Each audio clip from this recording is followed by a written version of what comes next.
Hi, guys. This is chapter 4 of our story that we have been reading. It will be a long night.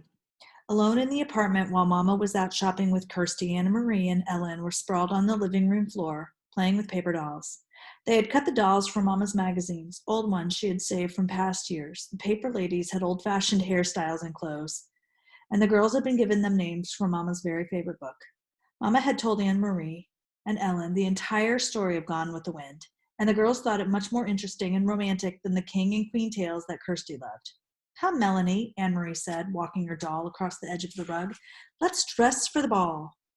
All right, Scarlett, I'm coming, Ellen replied in a sophisticated voice. She was a talented performer. She often played the leading roles in school dramatics.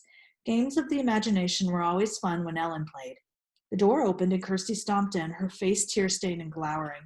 Mama followed her with the exasperated look and set a package down on the table. I won't, Kirsty sputtered. I won't ever, ever wear them. Not if you chain me in a prison and beat me with sticks. Anne-Marie giggled and looked questioningly at her mother. Mrs. Johansson sighed. I bought Kirsty some new shoes, she explained. She's outgrown her old ones. Goodness, Kirsty, Ellen said. I wish my mother would get me some new shoes. I love new things. And it's so hard to find them in the store. Not if you go to a fish store, Kirsty bellowed. But most mothers wouldn't make their daughters wear ugly fish shoes. Kirsten, Mama said soothingly, you know it wasn't a fish store, and we're lucky to find shoes at all. Kirsty sniffed. Show them, she commanded. Anne-Marie and Ellen, look how ugly they are. Mama opened the package and took out a pair of little girl's shoes. She held them up, and Kirsty looked away in disgust. You know there's no leather anymore, Mama explained, but they found a way to make shoes out of fish skin. I don't think these are too ugly.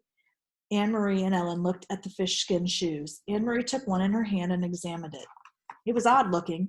The fish scales were visible, but it was a shoe, and her sister needed shoes. It's not so bad, Kirsty, she said, lying a little. Ellen turned the other one over in her hand. You know, it's only the color that's ugly. Green, Kirsty wailed. I will never, ever wear green shoes. In our apartment, Ellen told her, my father has a jar of black ink. Would you like these shoes better if they were black?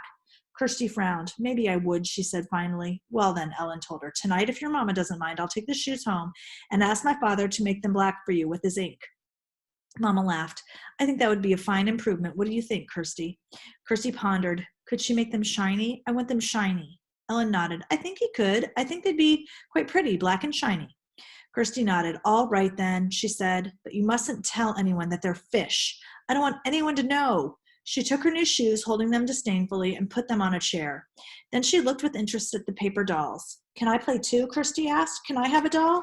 She squatted beside Anne-Marie and Ellen on the floor. Sometimes Anne-Marie thought Kirsty was such a pest, always butting in, but the apartment was small and there was no other place for Kirsty to play, and if they told her to go away, Mama would scold. Here, Anne-Marie said, and handed her sister a cut-out little girl doll. We're playing Gone with the Wind. Melanie and Scarlett are going to a ball. You can be Bonnie. She's Scarlett's daughter.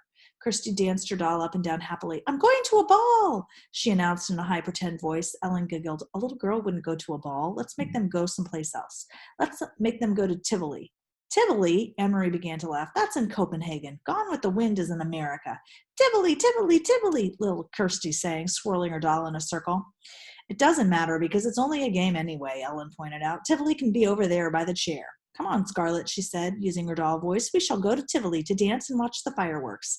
And maybe there will be some handsome men there. Bring your silly daughter Bonnie, and she could ride on the carousel.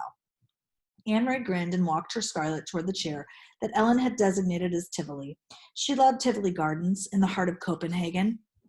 Her parents had taken her there often when she was a little girl. She remembered the music and the brightly colored lights, the carousel and ice cream, and especially the magnificent fireworks in the evenings.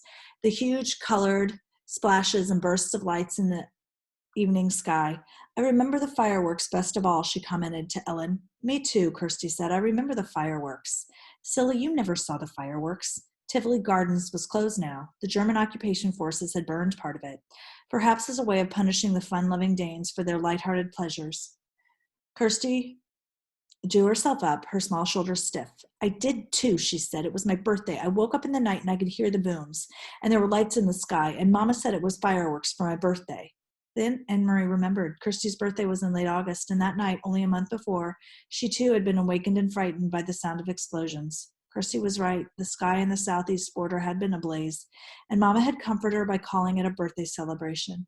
Imagine such fireworks for a little girl 5 years old, Mama had said, sitting on her bed, holding the dark curtain aside to look through the window at the lighted sky. The evening's newspaper had told the sad truth. The Danes had destroyed their own naval fleet, blowing up each vessel one by one as the Germans approached to take over the ships for their own use. How sad the king must be, Anne-Marie had heard her mama say to Papa when they read the news. How proud, Papa had replied. It made Anne-Marie feel sad and proud, too. Picture the tall, aging king, perhaps with tears in his blue eyes, as he looked at the remains of his small navy, which now lay submerged and broken in the harbor. I don't want to play anymore, Ellen, she said suddenly, and she put her paper doll on the table. I have to go home anyway, Ellen said. I have to help Mama with the house cleaning. Thursday is our New Year. Did you know that? Why is it yours? Asked Kirsty. Isn't it our New Year too? No, it's the Jewish New Year. That's just for us. But if you want, Kirsty, you can come that night and watch Mama light the candles. Anne-Marie and Kirsty had often been invited to watch Mrs. Rosen light the Sabbath candles on Friday evenings. She covered her head with a cloth and said a special prayer in Hebrew as she did so. Anne-Marie always stood very quietly, awed to watch. Even Kirsty, usually such a chatterbox, was always still at that time. They didn't understand the words or meaning, but they could feel what a special time it was for the Rosens.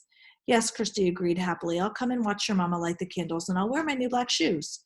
But this time was to be different. Leaving for school on Thursday with her sister, Anne-Marie, saw the Rosens walking to the synagogue early in the morning, dressed in their best clothes. She waved to Ellen, who waved happily back.